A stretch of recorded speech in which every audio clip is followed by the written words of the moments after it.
Ikindu, I wanted to, or Mika, I wanted to let you know that I remember what you are doing, what you wanted to do with talking to insect people and things like that. Yeah, I have another thing that I wanted to. Okay. I wanted to connect. What's the English word? Handel, Mm-hmm. merchants, Yeah. between my part of the country and their part of the country. Right. Right. So I want to kind of connect merchant travel. Mm-hmm. So yeah, they can get goods from my country, and I can sell, or my guild can sell goods from their country. Excellent. So to do this is going to involve something you talked about before, probably establishing some kind of expeditions or some kind of contact with them. You were warned by your friends that the insect people coming this far are probably in a hostile frame of mind. But the way you talked last time suggested to me that you were very optimistic anyway. So um, so we'll talk a little bit about how you want to do that. Before I move into playing characters and putting characters into positions and situations, does anyone else want to act upon being in this place for an extended period of time? No, not more than we might be able to get Jella to become a priest. Right. And the only thing I want to mention is that I want to tell Skava and Sort sometime during this period of time about what happened inside of the giant's head, including our new companion's skill. And I will mention it to him that I have told them, but I will keep it a secret to people outside of the group. You mean his rune spell, his discorporation? Yes, in which he asked me to keep a secret. Which is excellent. I will remind everybody that that was a one-use spell and that he will have to find a priest to get another rune spell. So it's important, but it is not an ability that he can do again immediately until you establish some contact. Helma. You have your look. You made a noise and you have a look on your face. Yeah, I think I'm still as confused as Skava is about what exactly happened. Urko told you. No, what I did. Oh, what you did. Oh, okay. I don't think I really can grasp it. Okay. Well, speaking as much for Skava as for me. Well, she's okay. probably worse off than me, actually. I'm okay with Skava being a little bit confused, but it seems to me as though with the other people who are involved and with your experiences that we can probably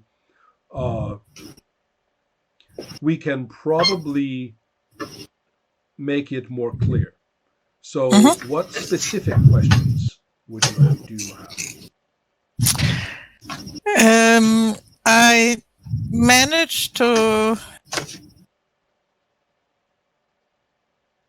get things growing, but I'm not sure whether that just was because I was so focused and so desperate, or whether that was a permanent change that came with becoming an initiate.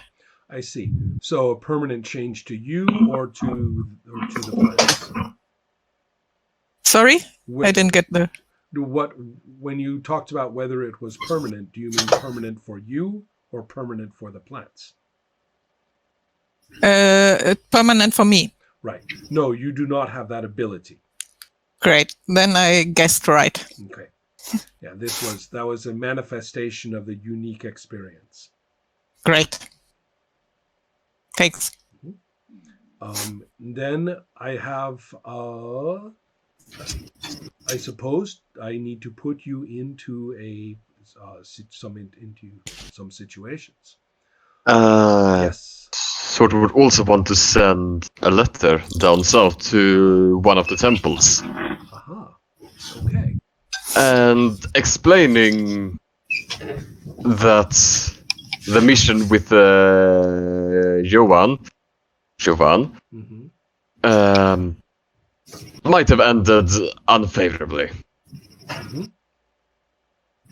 And that's also what happened. The last things that Sort saw of the town. That might have succumbed to chaos. Don't know. Okay. Well, I think that we need then to begin with first descriptions of people who would be traveling here. And at this time, trade is very short. The people that are interacting with the village don't live very far away. They don't, it's not very close, but it is not all the way. Nobody has traveled all the way from where you came from. So the trade is very short. And that's what probably interests Ikindu, is to establish more long distance trade. So Yeah.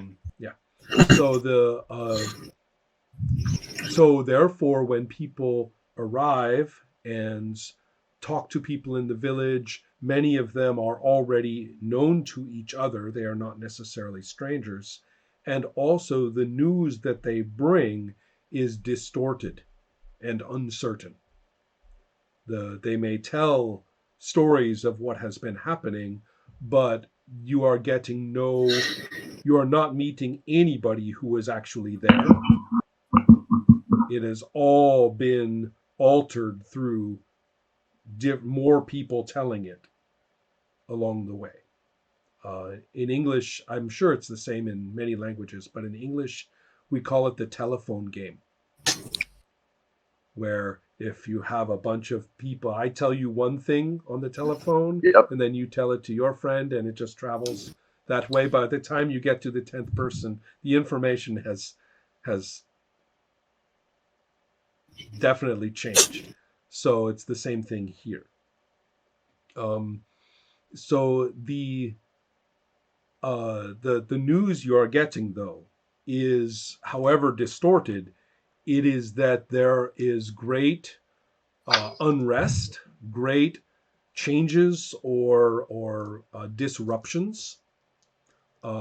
People are there's in religious terms, it seems as though gods of the pantheon have begun to fight one another. So you have different gods, specifically of that group of gods, who have disagreements and have blamed each other, and different. This has manifested or is expressed by different temples and different heroes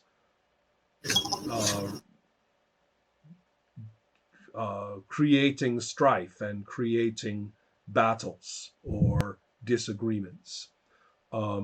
There is one group of the one thing that everybody mentions is that the dragon priests of the island city, that central city in our map of the continent, that they are calling upon the spirits of the dragons to rise and to dominate the other cities or areas which are in conflict with them. So the city that you came from, with the Temple of the Buried Dead, probably is considered right now is almost a complete disaster. There are different groups are dominating it. There have been chieftains who have taken over the city and then been assassinated, and there are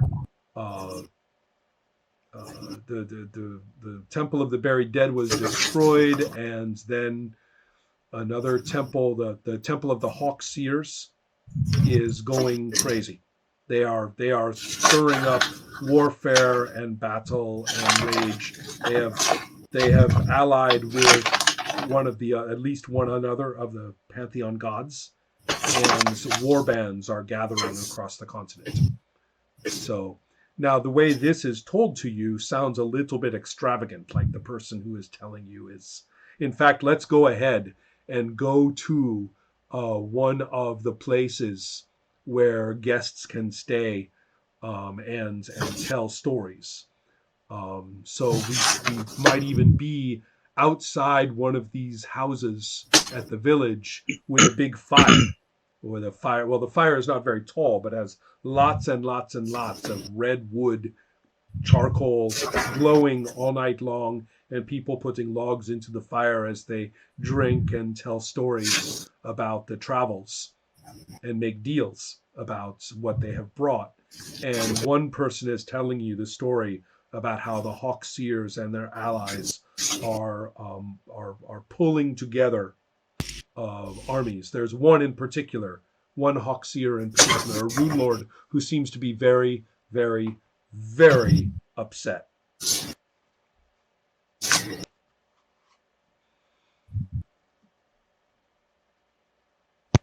Ouch. Mikael, nothing we can about- hear you brief, so can you take your mic down a bit? Thank you. So Nothing about Temple of the Merciful Dawn? No news of them? Good question. First of all, your presence is very obvious, and your associate, and even if you weren't wearing anything or weren't tattooed, just looking at you, if you ask about the Merciful Dawn, it probably is going to be very obvious to somebody that you have a personal interest.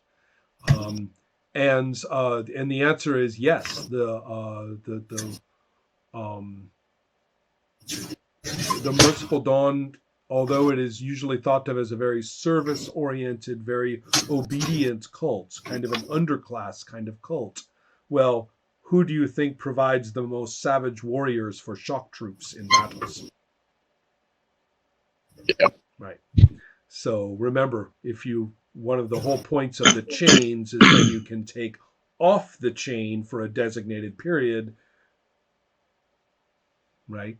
So sort of slave warrior cult soldiers is one of the things that the cult can provide.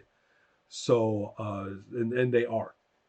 And of course, since they are obedient and of service to anybody, that can be for any side under any circumstance.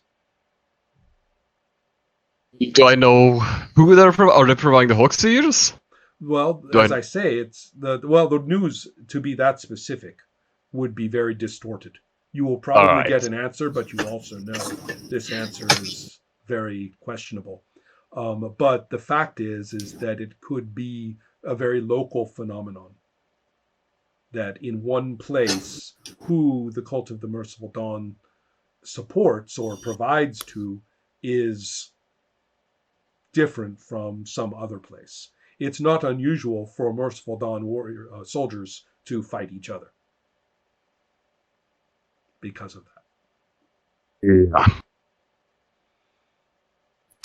When there is I'm liking these cults that I made up more and more. Every time something occurs to me, it's worse and worse. So we know by now. I probably wouldn't sit in the middle of the cycle, but I would keep to the outskirts and listen. And when hearing about the Hawkseer cult and a certain Rune Lord and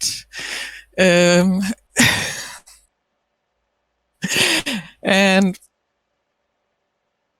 about the cult of the Merciful Dawn and what's happening, I think I would like to get both Sword and Arco to come aside and ask them how much they remember about what the ghost told us and what happened down there and whether they think that we should take actions.